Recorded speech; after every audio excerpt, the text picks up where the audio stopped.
오늘 인터뷰는 저희가 여야 대변인 대 대변인으로 꾸며봤는데요.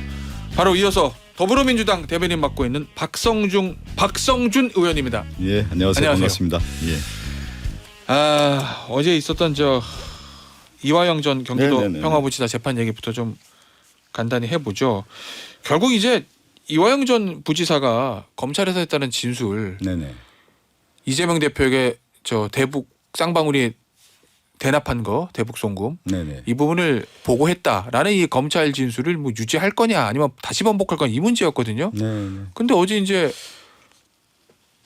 변호인이 그 검찰 진술은 회유와 압박에 의한 겁니다. 그래서 그게 잘못된 진술이에요. 이 의견에 대해서 이화영 씨가 아닌데요. 그건 제 진술이 맞는데요라고 어제 이제 확인해 준 거거든요. 저는 이건 어떻게 봐야 될까요? 우리 앞에 이제 장동혁 의원님께서 이제 판사 출신이고 법률적으로 상당히 뭐 해박한 분이기 때문에 그 법률적인 어떤 접근이 있다고 하면 저는 좀 요 문제를 좀 총체적으로 한번 바라볼 필요가 있을 것 같아요.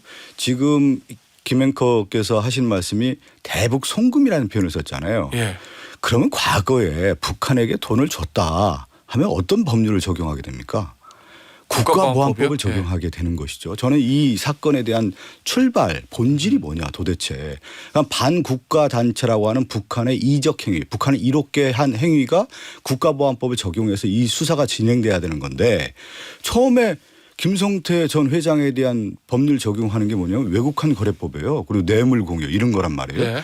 근데 과거에 정부에서 만약에 보수단체에서 이런 일이 있었을 경우에 이 법률 적용을 그냥 외국환 거래법으로 했겠습니까? 저는 여기에서부터 이제 출발이 좀 의도성이 있다라는 생각을 좀 가졌어요. 그래서 그 말씀은 혹시 제가 좀 한 말씀 더 드리면 그래서 민주당 검찰독재특별위원회에서 어떤 지적을 했냐면 왜 국가보안법 적용을 안 하냐 하니까 이번에 이제 경찰에서 이번에 처음으로 김성태 관련된 국가보안법에 대한 수사가 이제 진행되더라고요. 그게 또 하나가 이제 여기서 이제 접근을 다시 해보면 그러면 이화영 전 부지사에 대한 처음에 수사는 어떻게 진행된 겁니까? 쌍방울의 뇌물로 했단 말이에요.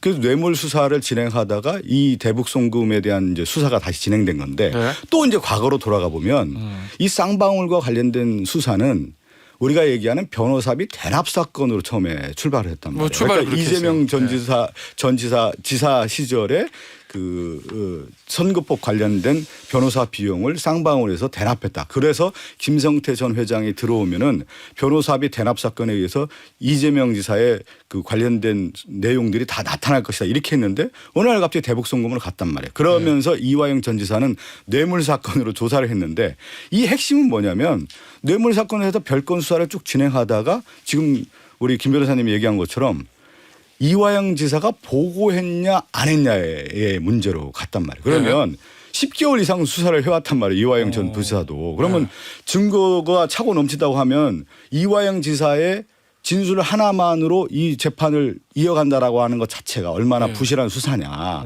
이렇게 좀 볼 수가 있는데. 그러니까 김성태 전 회장과 이화영 전 부지사의 이 사건에 대한 처음에 출발이 돈을 북한에게 이렇게 줬다고 하면은 이 출발을 저는 이렇게 했겠냐 이 문제를 한번 우리가 저는 처음에 저는 그 생각을 처음에 했습니다. 저는. 혹시 박성준 의원 생각하시기에 애초에 검찰이 국가보안법 적용하지 않은 거는 김성태 씨를 일종의 봐주기로 하고 있다 뭐 이런. 아니 근데 이거는 분명히 이제 의도성이 있는 것이죠. 김성태 전 회장의 이제 진술을 통해서 듣고. 그러니까 이 사건 자체는 원래 대북 송금이라는 게 북한에게 돈을 줬다라고 하는 것 자체가 우리나라 법으로 봤을 때 국가보안법 적용을 하는 건데 결국은 김성태 전 회장에 대한 부분을 쉽게 얘기하면 회유와 압박이라고 하는 수단을 쓸 수 있는 카드로 썼을 가능성이 크다라고 하는 것이 해석이 가능한 거고 이 이화영 전 부지사도 원래 뇌물에 대한 수사가 진행돼 왔는데 이 문제를 이제 진술 하나로 가고자 하는 것은 이화영 전 지사 주변에 대한 회유와 압박을 통해서 압박을 하는 카드로 쓰면서 이게 좀 맞물려가는 수사가 아니겠냐 이렇게 좀 해석이 가능한 것이죠. 그러니까 민주당에서도 계속 이제 민주당 입장에서 보면 아니 이화영 씨가 왜 저렇게 갑자기 검찰 진술을 바꾸지?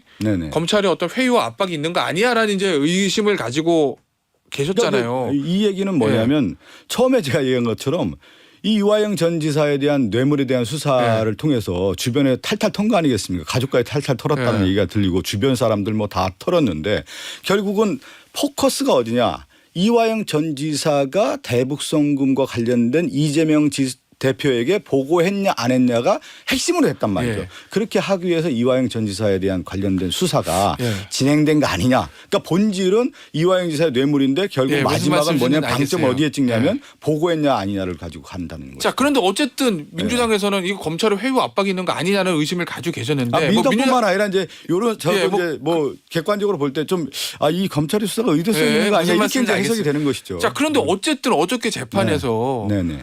그 변호인의 검찰의 회유와 압박에 의해서 이화영 씨가 회유와 압박에 의해서 이화영 씨가 이재명 지사에게 보고했다는 진술을 했습니다. 그 의견에 대해서 이화영 씨가 아닌데요라고 얘기를 했거든요. 그러면 이화영은 본인의 입으로 그러니까 회유 압박이 없었다고 얘기를 한 건데 지사에 대한 그러면 수사가 이제 계속 진행되는데 네. 어느 날은 뭐 검찰발 기사를 보면은 네. 보고했다라고 하는 뭐 진술을 했다라는 형태로 이제 언론 보도가 나왔고 또 그 다음 날 이화영 전 지사는 또 뭐라고 하니까요? 편지를 썼나요?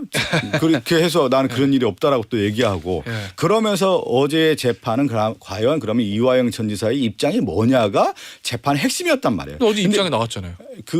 근데 이화영 전 지사 관련된 내용에 대한 변호인들의 입장이라든가 이 관련된 내용들에 대해서 그러면 이화영 전 지사가 이런 진술을 왜 하게 됐는지에 대한 부분도 네. 총체적으로 바라볼 필요가 있다. 그래서 저는 네. 처음에 얘기한 것처럼 이 사건의 본질이 뭐냐를 예. 바라볼 필요가 있다. 이렇게 되는 문제 제기를 하는 것이죠. 알겠습니다. 예, 예. 자, 하나만 좀 더 보죠. 어제 이제 검사가 네네.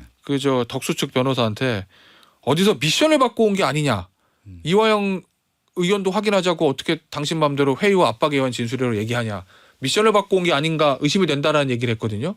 아니 이제 변호인은 이제 이화영 전 지사와 관련된 뭐 진술 내용이라든가 전반적인 네. 상황을 보지 않았겠습니까? 그러면서 이화영 전 지사의 어떤 진술을 토대로 그 검찰에서 이렇게 주장하는 거고 네. 또 상대 측에서 그렇게 얘기할 수가 있잖아요. 그러면 이화영 전 지사의 진술이 왜 바뀌었느냐. 일방적 그러면 검찰의 회유 압박이 있었느냐. 검찰에게 상대적으로 또 역으로 물어볼 수도 있는 거 아니겠습니까? 그것은 알겠습니다. 법적 공방이라고 할 수가 있는 것이죠. 예. 의원님, 이거 예. 굉장히 조심스러운 질문인데 예. 설마 이 미션을 받았다고 검찰의 의심, 누군가에게 미션을 받았다는 검찰의 에이, 의심이잖아요. 그거는 검찰이 또 주장할 수 있는 그러니까 거죠. 법정 의심인데 공방. 예. 뭐 민주당이나 이재명 대표 쪽은 아니겠죠. 그거는 뭐 있을 수 없는 일이겠죠. 예, 예. 알겠습니다.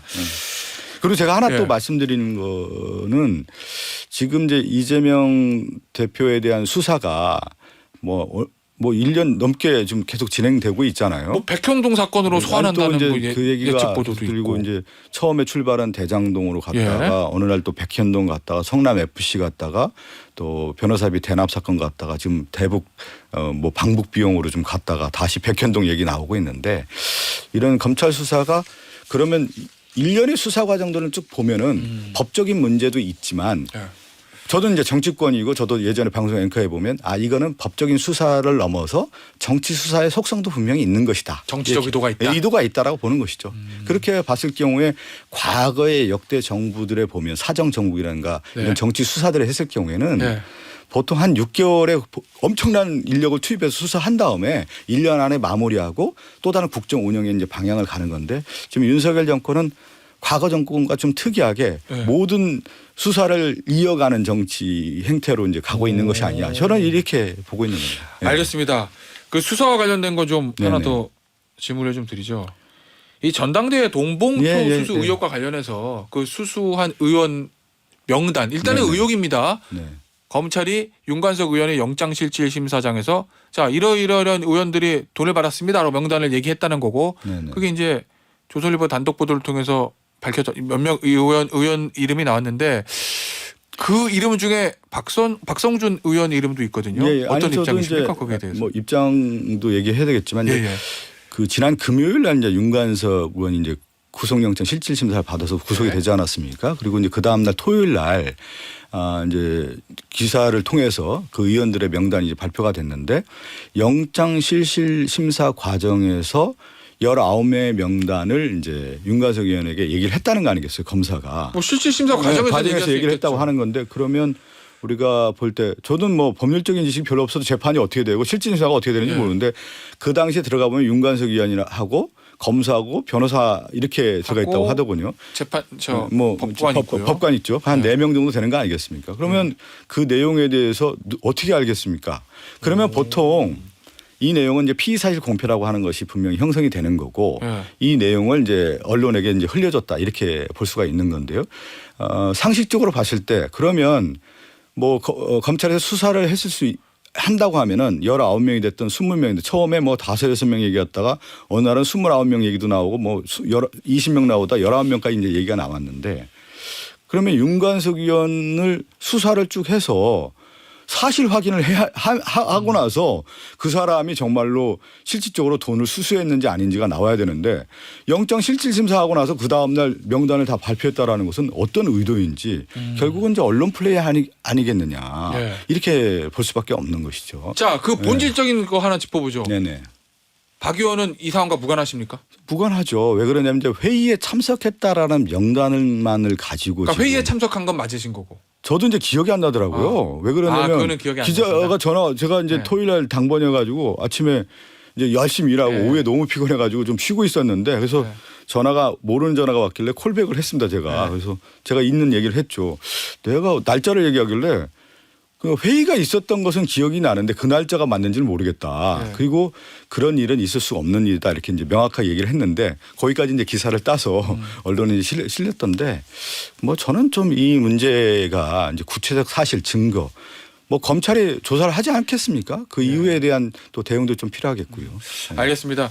혁신위 얘기 좀 해보죠. 혁신위에서 이제 대의원제 폐지안이 나온다는 예측 보도도 있고 그리고 3선 이상 중진 의원들에 대해서 공천 과정 시에 페널티를 줄 수 있다. 뭐 이런 혁신안을 검토한다는 보도도 있던데 이거 소위 말하는 비명계 의원들을 중심으로 굉장히 반발하는 내용이거든요.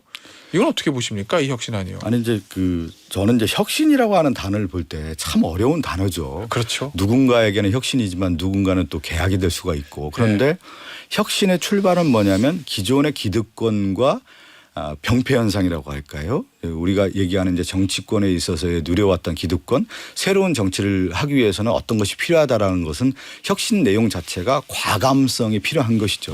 그랬을 경우에는 사실은 혁신의 대상이 됐을 경우에는 그 피를 보게 되는 대상이기 때문에 항상 저항에 부딪힐 수밖에 없는 건데 이제 제일 중요한 건 혁신의 방향이 옳으냐는 거예요.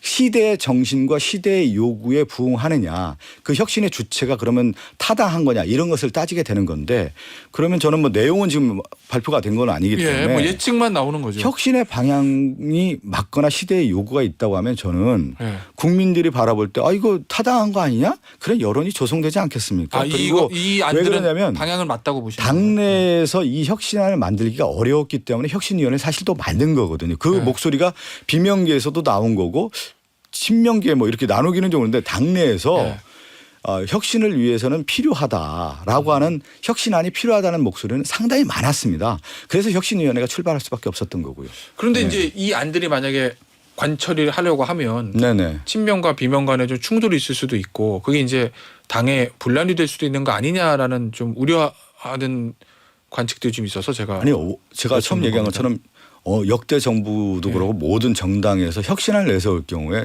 조용한 정당이었어요. 그러면 이대로 조용히 가는 게 맞느냐.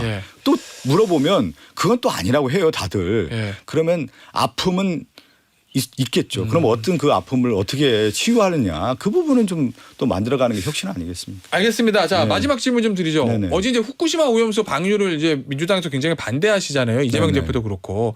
근데 어제 그 반대하는 어떤 일종의 행사를 개최하면서 초등학생들이 참여해서 이재명 대표 나란히 서서 후쿠시마 오염수 방류를 반대한다 이런 얘기들을 하던데 일각에서는 과연 어린아이들을 정치 현장에 끌어들일 필요가 있었느냐라는 비판적인 시각도 좀 있던데 어떻게 보시나요? 이건 정치 현장이 아니고 이제 후쿠시마라고 하는 문제는 정치적인 문제가 아니라 이것은 삶의 문제고 생명의 문제고 미래의 문제 아니겠습니까? 아이들의 문제이고 특히 아이들을 키우는 엄마의 마음으로 후쿠시마 방류 문제를 바라봐야 되는 거예요. 이걸 그 아이들의 마음은 아이들의 눈은 엄마의 마음이라면 이 아이들이 어떻게 크고 생명을 어떻게 하고 안전을 어떻게 할 건가에 대한 부분을 국가가 이것을 안전장치를 만들고 방류에 대해서 분명한 입장을 내야 된다라는 건데 그걸 그런 식으로 또 정치적으로 쟁점화해서 필요는 없다 이렇게 보는 겁니다. 그렇긴 하더라도 엄마가 아니라 아이들이 이제 여의도에 와서 발언하는 장면들이 좀 생소해서요. 글쎄요. 제가 말씀드리는 내용 아니겠습니까? 미래를 책임지고 미래 아이들의 어떤 건강권을 위해서는 정치권이 나서야 되는 건데 그것을 바라볼 때 아이들의 시각으로 또 바라볼 수 있는 부분도 있다고 봅니다. 예. 정치적인 목적은 전혀 없었다 이렇게 말씀하실 수 있습니까? 그거 아니 후쿠시마 방류의 문제, 이 오염수의 문제가 정치적인 문제에서 출발했습니까? 삶의 문제, 생명의 문제, 안전의 문제, 건강의 문제에서 출발했기 때문에 우리가 국민의 가장 기본권에서 출발한 문제다 이렇게 바라볼 필요가 있겠습니다. 알겠습니다. 여기서 마무리하죠. 민주당의 박성준 의원이었습니다. 감사합니다. 네, 감사합니다.